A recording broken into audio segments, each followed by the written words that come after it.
Seven Habits for Highly Effective People, The Powerful Lessons of Personal Change, and Stephen Covey right there.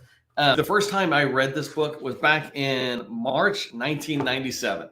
I was in the Army. I was working for the Secretary of the Army back then. When I started my Army career, I started in the Airborne Rangers. So I was in special operations when I got into the Army.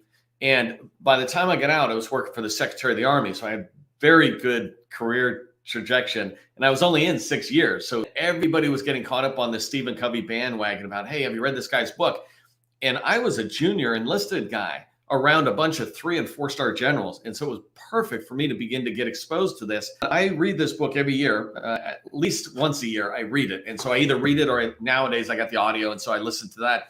14 hours, by the way. So it's a commitment. But the reason I like it is it's got 7 habits and you don't have to perfect all of them at once. The idea of 7 habits is to kind of look at one and work on it for a little bit.